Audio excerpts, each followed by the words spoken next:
अस्सलाम वालेकुम व्यूअर्स, केमोट्रिक्स में आपको मैं वेलकम कहता हूं। मेरा नाम हारून एजाज है। आज का हमारा टॉपिक और ट्रिक है how to find hybridization state of an element. किसी भी मालिक्यूल के अंदर किसी एलिमेंट की हाइब्रिडाइजेशन स्टेट को मालूम करने के लिए हम मुख्तलिफ ट्रिक्स को इस्तेमाल करते हैं, जिनमें से जो मेन दो ट्रिक्स हैं वो मैं आपके साथ डिस्कस करूँगा।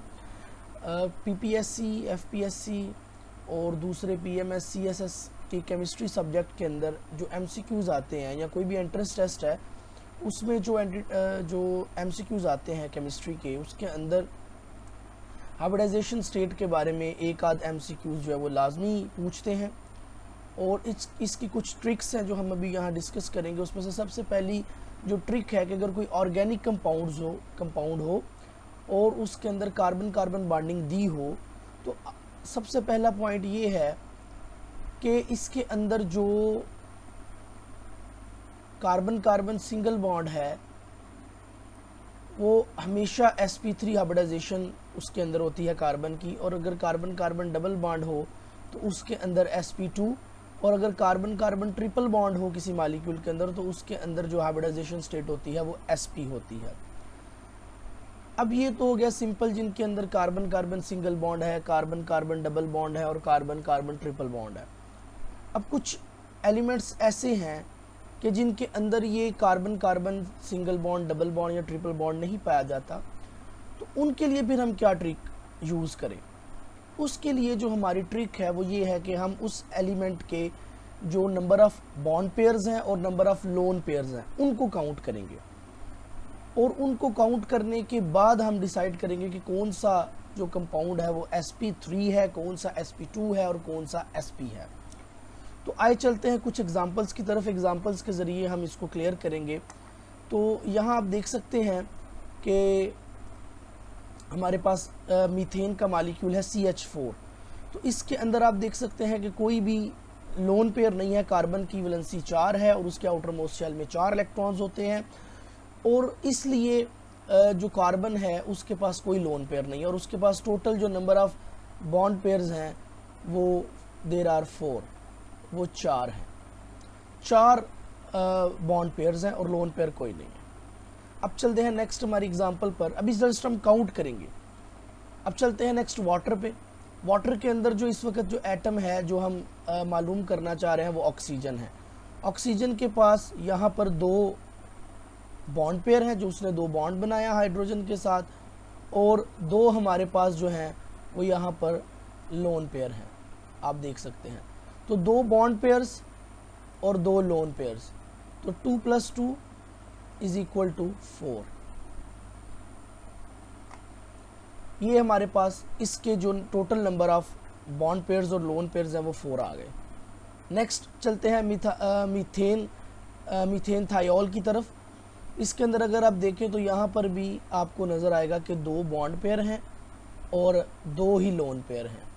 क्योंकि सल्फ़र का भी जो आउटर मोस्ट शेल है उसके अंदर 6 इलेक्ट्रॉन होते हैं ऑक्सीजन की तरह, तो 2 इसके बॉन्ड बनाने में यूज़ हो गए और 2 जो हैं वो आपके पास लोन पेयर आ गए। तो यहाँ पर हमारे पास 2 + 2 = 4। तो यहाँ पर भी हमारे पास जो total number of electron pairs हैं वो 4 आ गए। Now moving on to next. अब यहाँ पर हमारे पास कार्बन है, 2 एटम्स हैं, कार्बन और ऑक्सीजन। हम दोनों की स्टेट को चेक करेंगे। तो कार्बन के जो नंबर ऑफ़ बॉन्ड्स हैं वो 1, 2 और ये 3, यानी इसके अंदर, इस ट्रिक के अंदर आपने याद रखना है कि आपने डबल बॉन्ड को कंसिडर करना है सिंगल बॉन्ड। आप डबल बॉन्ड को भी सिंगल बॉन्ड कंसीडर करेंगे और ट्रिपल बॉन्ड को भी सिंगल बॉन्ड कंसीडर करेंगे। जिस तरह हम ज्योमेट्री फाइंड करते वक्त हम करते हैं, उसी तरह आपने जो है वो इसके अंदर करना है। तो यहाँ आप देख सकते हैं कि कार्बन के जो टोटल नंबर ऑफ़ जो बॉन्ड पेयर्स हैं वो 3 हैं, और अगर लोन पेयर्स की बात की जाए तो एज़ पहले जैसे हमने वाटर में देखा, तो इधर भी ऑक्सीजन के पास जो है वो कार्बन के पास कोई उसके अलावा जो है वो लोन पेयर नहीं है। अब बात करते हैं ऑक्सीजन की।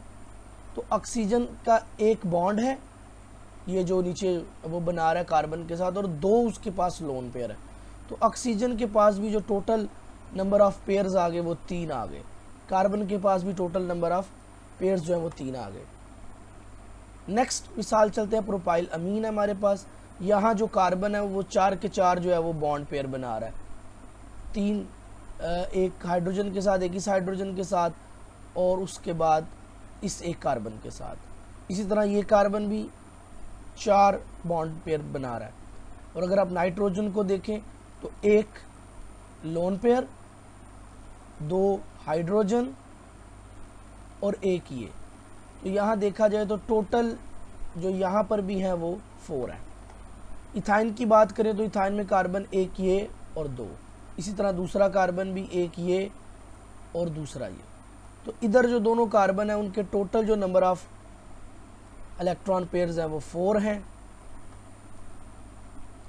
ये हम इनको हाईलाइट कर लें ताकि बाद में हमने आके ये डिसाइड करना है कि ये कौन सी हाइब्रिडाइजेशन है। अब बेरिलियम पे चलते हैं, तो बेरिलियम के भी ये 2 और इसके पास कोई भी लोन पेयर नहीं है, तो टोटल जो नंबर ऑफ इलेक्ट्रॉन पेयर्स हैं वो बेरिलियम के पास 2 हैं। सो व्यूअर्स, हमने तमाम जो एलिमेंट्स हैं उनके हमने जो नंबर ऑफ लोन पेयर्स हैं वो निकाल लिए हैं। तो अब हम चलते हैं अपनी ट्रिक की तरफ कि ट्रिक जो है वो हमें क्या कहती है।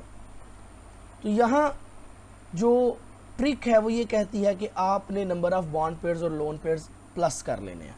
अगर ये टोटल तादाद 2 है तो वो हाइब्रिडाइजेशन sp होगी, 3 है sp2 होगी, 4 है sp3 होगी, 5 है sp3d होगी, और अगर 6 है तो sp3d2 या d2 sp3 होगी।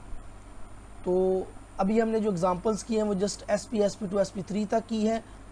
और अब हम वापस चलते हैं अपनी एग्जांपल्स की तरफ, और यहाँ हम देखते हैं कि अब चूँकि हमने यहाँ बताया था कि ये जब 4 होगी तो इट विल बी sp3,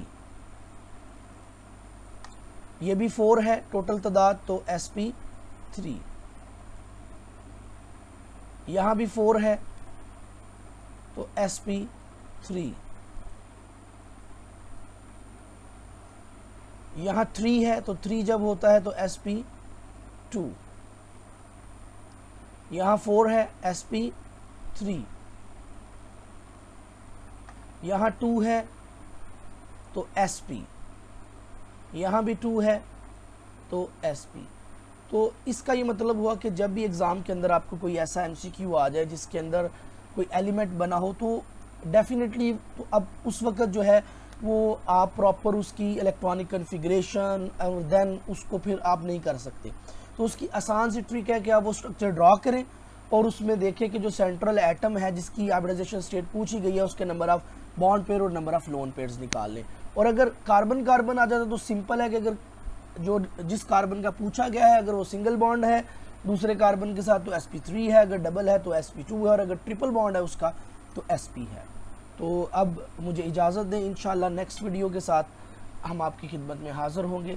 तब तक के लिए अल्लाह हाफिज़। और इस ट्रिक की 1-2 बार प्रैक्टिस करें, इंशाल्लाह ताला आपको ये प्रिपेयर हो जाएगा।